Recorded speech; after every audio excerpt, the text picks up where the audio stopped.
This meeting is being recorded.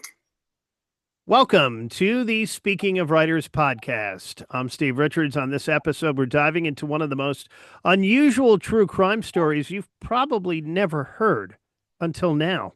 In 1969, a Picasso painting vanished from a loading dock at Boston's Logan Airport. What followed wasn't a daring museum break-in, but an accidental theft that spiraled into a high-stakes game of fear, secrecy, and survival, involving the FBI, the Boston mob, and a man who never meant to steal anything at all.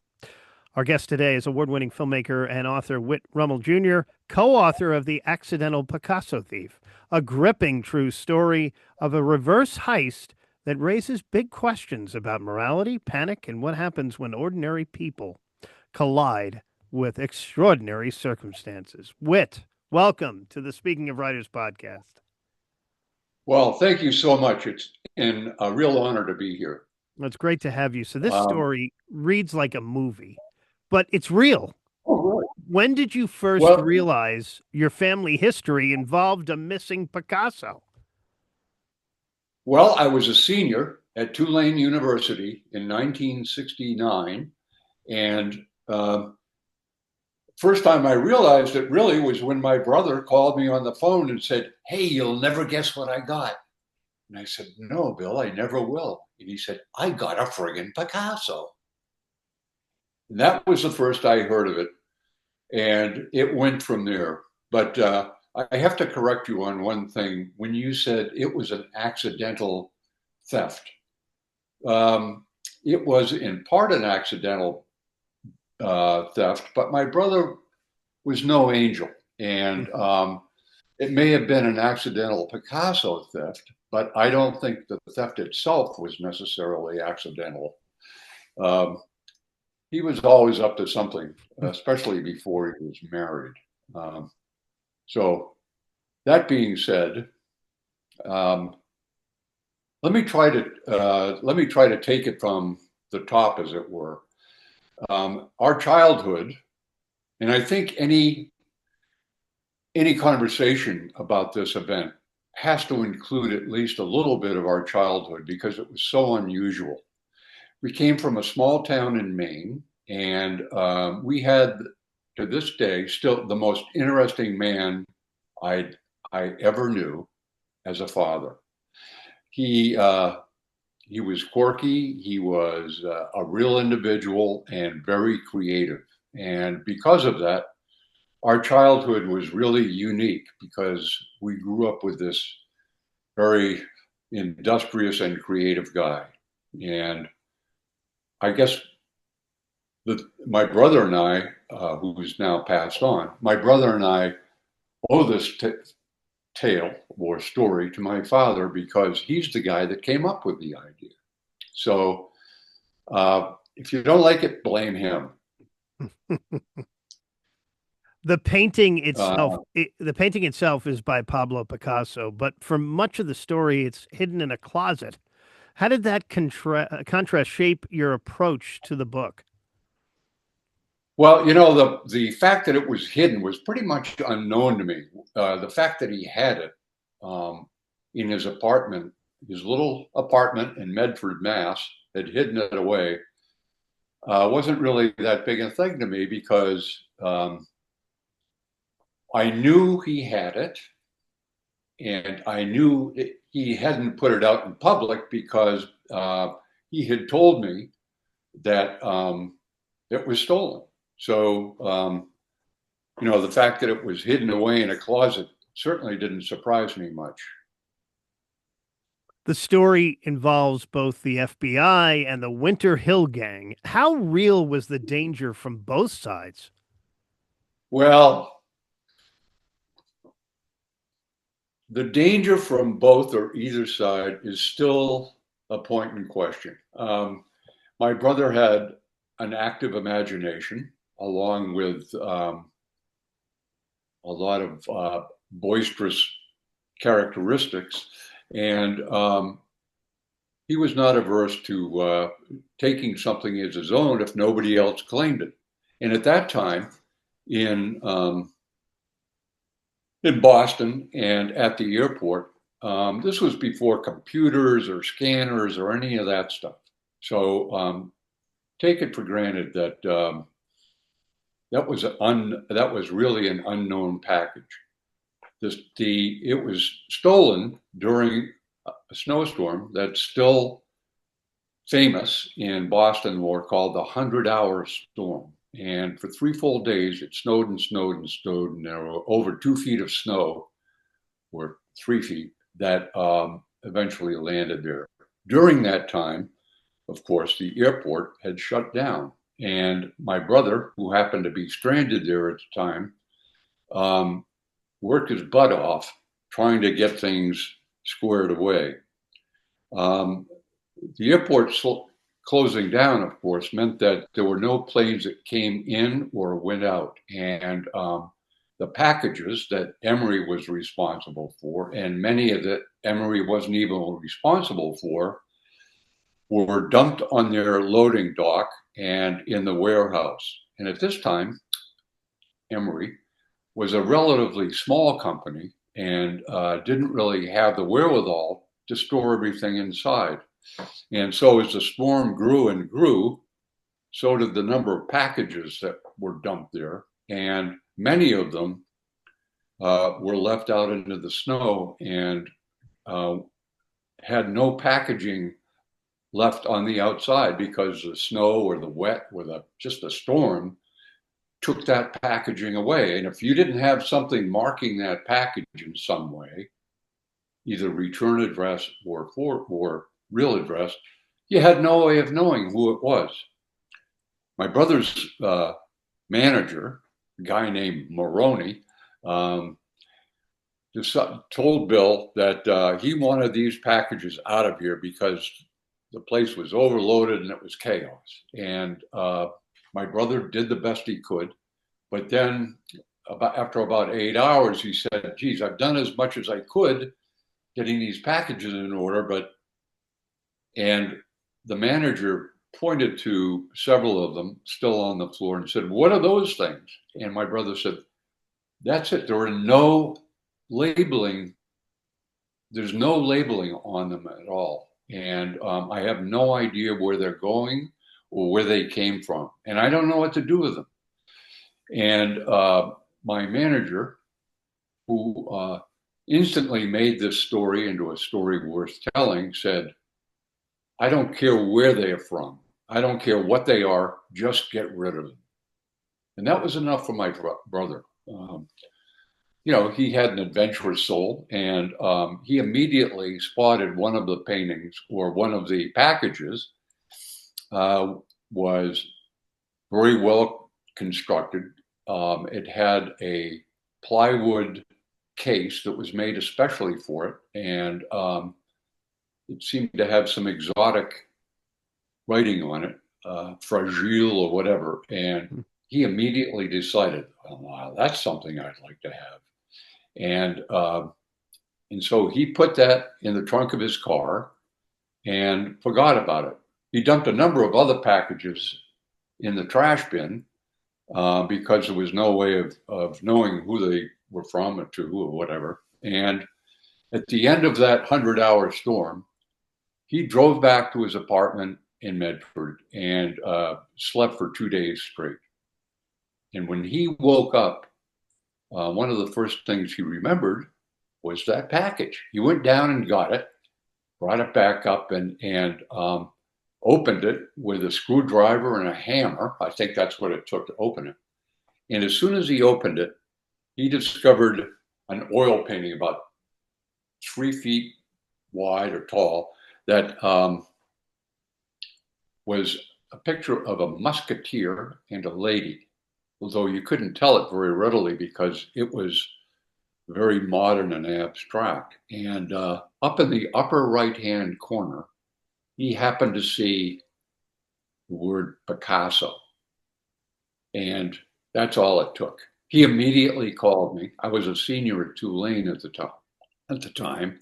And he called me knowing that I had a history of really loving Picasso. He was my favorite artist from the time I was just a kid. And I was thrilled by anything he'd done. And he immediately called me and told me that he had it. And I said, "Oh, come on, Bill, you're crazy. What are you going to do with it?" And joke, kind of half joking. Well, that's the thing. You could never tell about my brother. He was a prankster. He was a wise guy, and he also had a good sense of humor. And so he said, "Well, I don't know. Maybe I'll put it on the black market." And I said, "Oh, you're crazy. You don't know anything about the black market." And he said, "Well, I can learn, can't I?" And then he hung up. And tell you the truth, I didn't think too much of it at the time. I just thought that's another one of Bill's crazy ideas. So a few weeks went by, and periodically I'd get articles that were sent to me by my brother telling about what had happened. And they were newspaper articles. And the first one, I think, was a supposition that said international gang in Boston, question mark. And another, someplace else, an art gallery in Boston had also been robbed within 2 weeks of the Picasso stolen, of more Picassos. These were prints, and they were held at ransom. And so it was supposed that, of course, these are other items that international gang had stolen. And I kept getting a kick out of it as time went on. A few weeks later, though, he called me with a much different story. It seems that in the interim, he'd been getting calls, and most especially, he'd heard that indirectly, the Winter Hill mob, which was back then, it was just a gang. It was called the gang, the mob.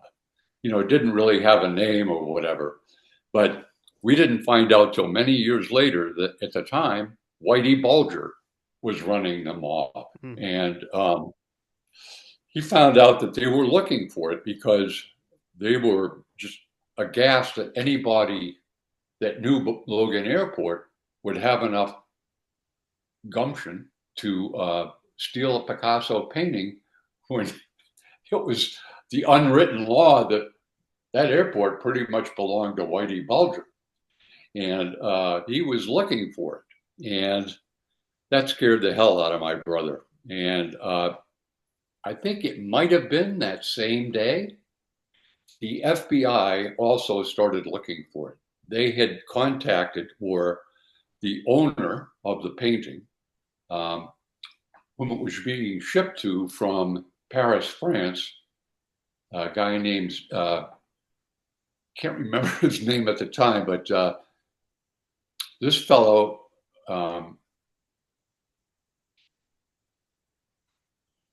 the owner of this painting was a guy named Luntz, Irving Luntz, and he hadn't received the painting yet, even though over a month had passed. And he was very concerned, and he finally called the FBI about it.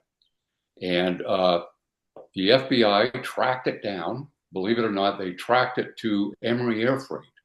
And my brother was questioned about it. And he claimed he didn't know anything about it. And the packages that he'd thrown away because they didn't seem to have any labels. And that was that.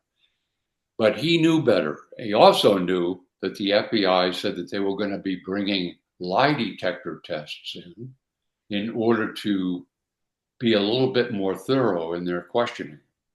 And that was the point at which my brother called me back and said, "Oh my God, I'm in so much trouble. I don't know what to do." And even though he was 4 years older than I was, he was still he had this grand sense about him that was pretty naive, and it stayed that way till the day he died. Mm-hmm. But anyway, without hesitation, I immediately said, "Oh, Bill, that's horrible. You have to call Dad." And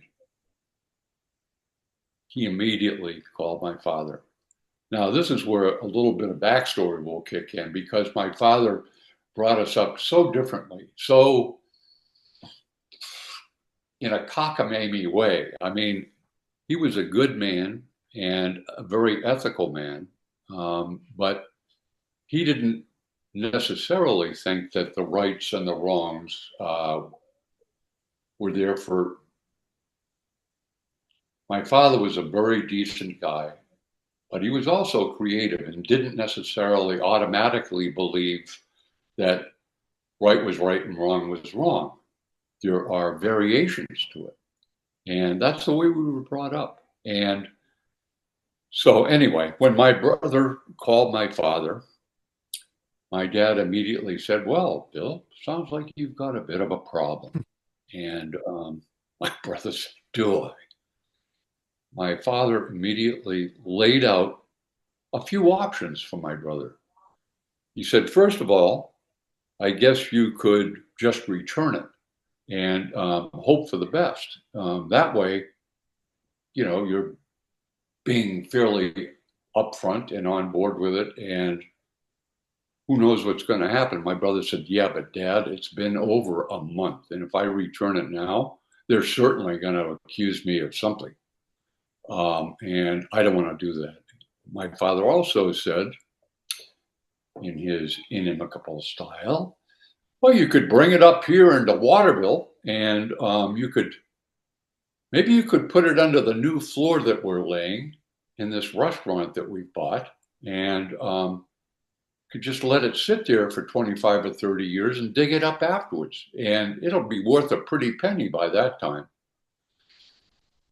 And then at that, my brother thought, "Oh, that's not an option either. I've got the lie detector tests coming within a week, and there's no way that I'm going to wait 30 years for this to happen."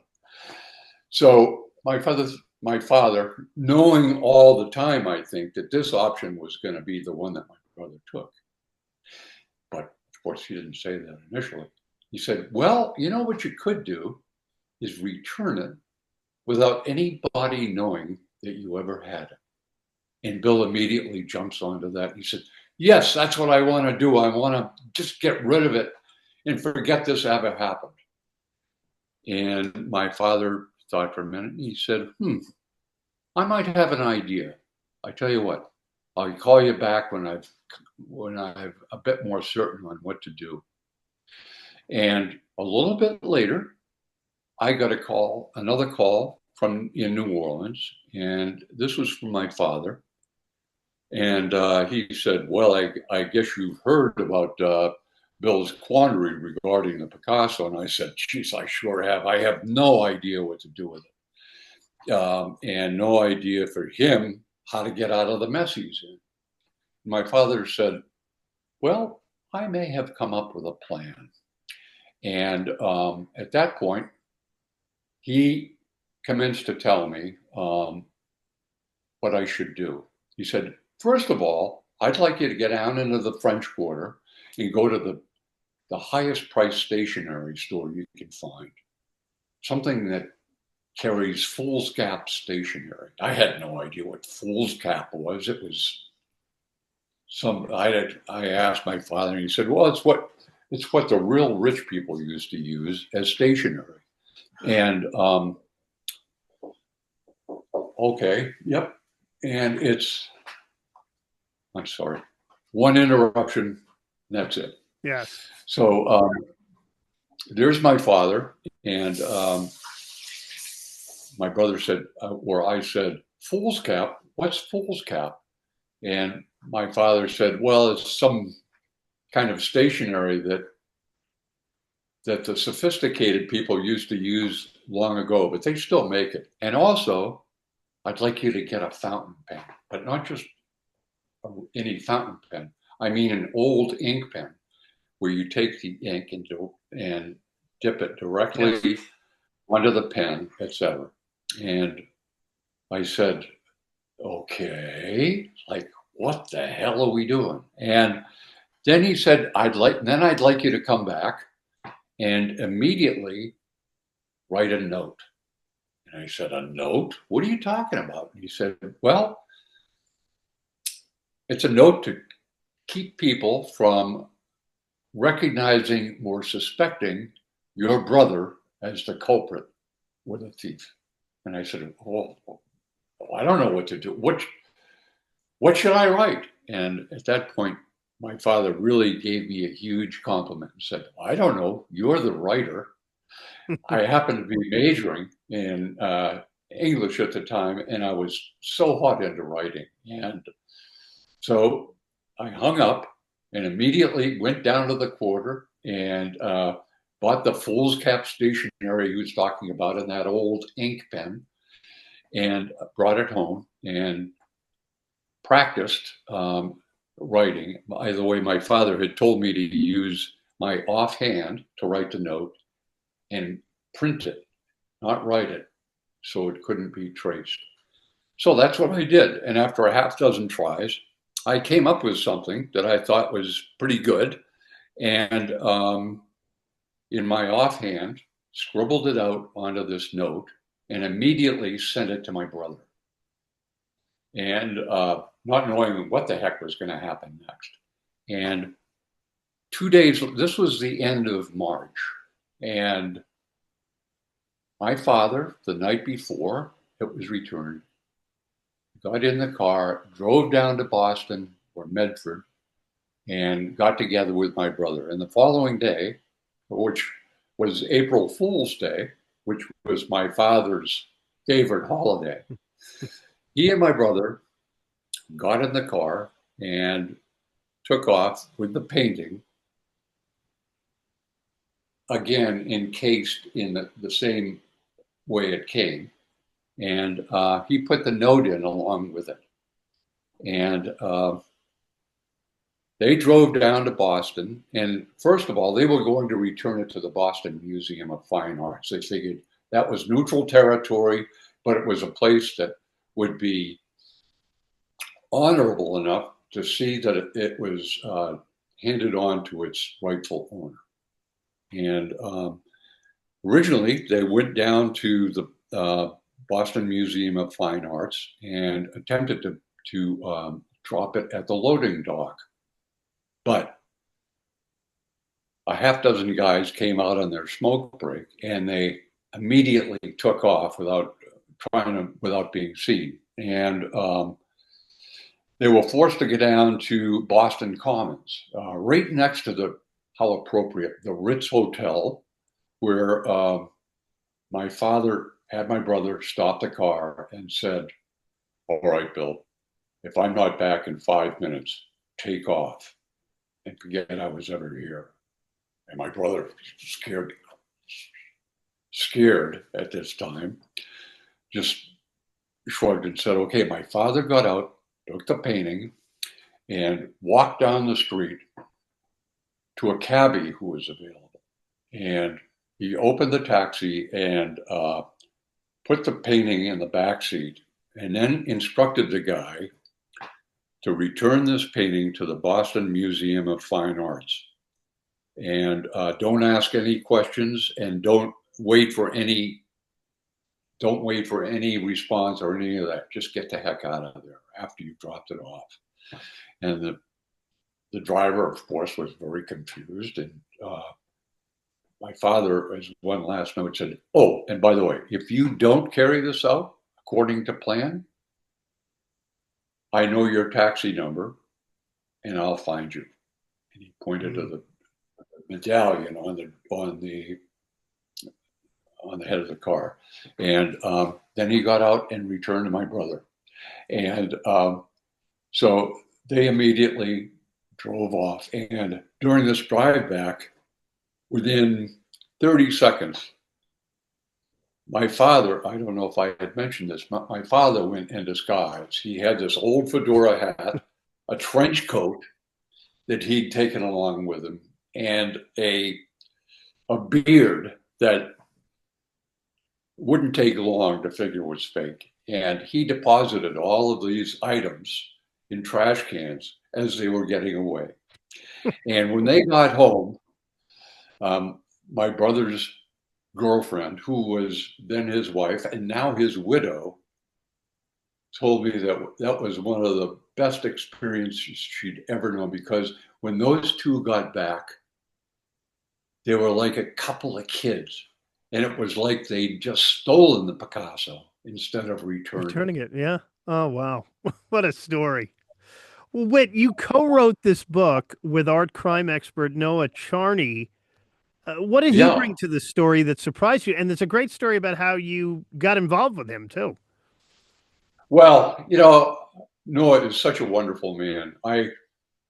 Dare I say, I think I owe it all to him, because I never would have written the book without him. He's such a wonderful guy. And when we first got in touch with each other, he lives in Slovenia, by the way, in Ljubljana, Slovenia, which is, for me, just some exotic foreign climate. Who knows where it was? And when he called me from there, he told me that he was an American expat, and that he'd originally gone to undergraduate school in Waterville, Maine. And I couldn't believe that, because Waterville is a tiny town where I'm from. And he spent 4 years there. And within 10 minutes, we both knew that we had to do something together, because it was such a wonderful coincidence. So Noah was really the catalyst in this story, even though I'd been wanting to write it for maybe over 50 years. In 2019, I attempted to try it. And then in 2023, well after my brother had died and everything had kind of halted on it, the New York Times finally did this great feature story about it. And it was such a great article. And that's what got Noah involved with it and interested in it. But in cutting back a little to 2022, I finally found who had the painting.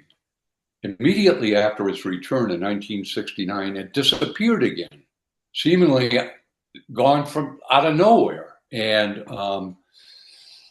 in the early 2000s, I called the original buyer of the painting and asked him what had happened to it. And he said, "Oh, of course, I can't tell you that. It would be against principles." And so I said, but can't you tell me anything about it? He said, "Well, not really, but I can tell you that the same owners have had it ever since. And as a matter of fact, only 2 weeks ago, I went to dinner at their home and saw it hanging on a wall." And wow, I was like, holy cow. After all this time with not a peep of this painting even existing, that was beyond me. But anyway, 10 or so years passed or whatever. And in 2022, I decided to finally look more thoroughly for this painting. I had looked periodically from the time the internet came on board. I mean, this was way before the internet.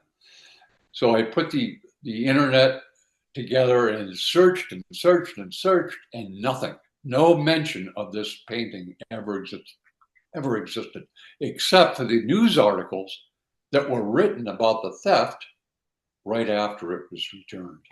And so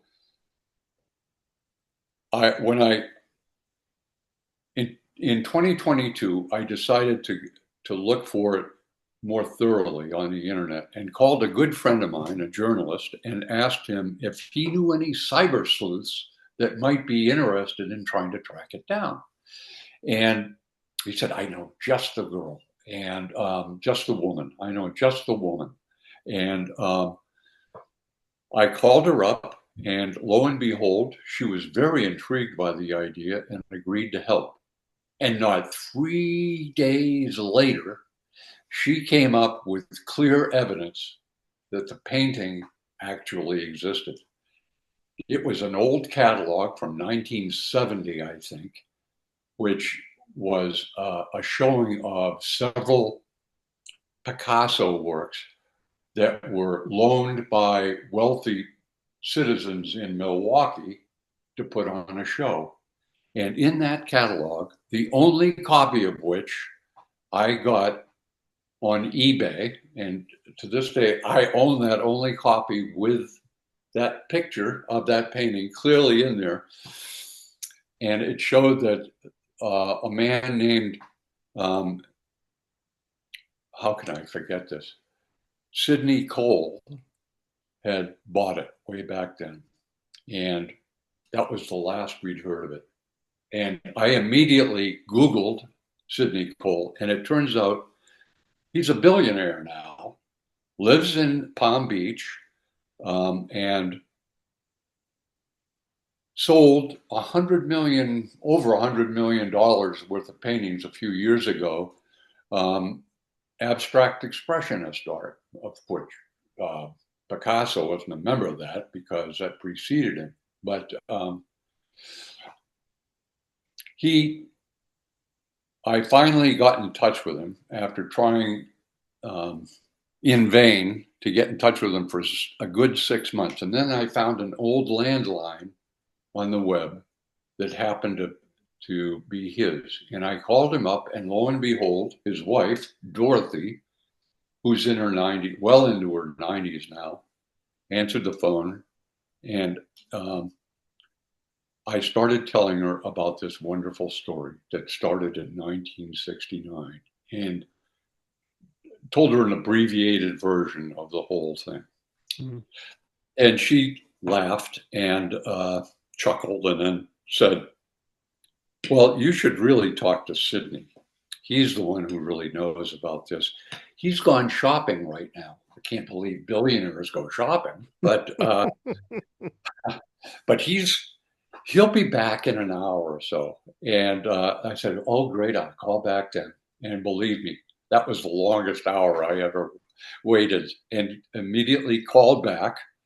And she handed the phone over, and I immediately started again to recount this brief history of what the painting had meant to me. And I was interrupted about 30 seconds in by this gruff, very old voice saying, don't you ever call this number again. And that was it. And then he hung up on me. Wow. At that moment, I knew that's the guy that still has that painting. Mm-hmm. So that's one reason why this book is so exciting, because the end still hasn't really been told. Right. And Whit, it reads like you're an award-winning screenwriter and filmmaker. This reads like a movie. So that's my next question. Are there plans for a film or documentary adaptation that you're working on, perhaps? Or would this story ever let you go? Well, I've been trying for years, ever since my mother died. My father, by the way, told us when it happened that we were never to mention this to anybody because my mother would be so upset because it wasn't really proper. And so my brother and I waited until my mother had passed away. And that was in 2008. And then I really started itching to make this into a movie, something really exciting. And I've been trying ever since. Not with any publicity or I haven't been gifted enough to have access to much publicity, but I've been trying to make this film for those many years. And finally, what I'm hoping with the publicity that this book might bring, that we can eventually turn it into a movie. And I think it would be one hell of a show. Oh, yeah. I'll be the first online, Whit, okay, if this becomes a movie. This is such a great book. Whit Rummel Jr., author of The Accidental Picasso Thief, a remarkable true story about fear, family, and the unintended consequences of being in the wrong place at exactly the wrong time. And the book is available now wherever books are sold. For more author interviews, subscribe to Speaking of Writers and follow us on social media. Whit Rummel Jr., thank you so much for joining me. You're welcome. It was a pleasure. Thank you. And thanks for watching and for listening. I'm Steve Richards.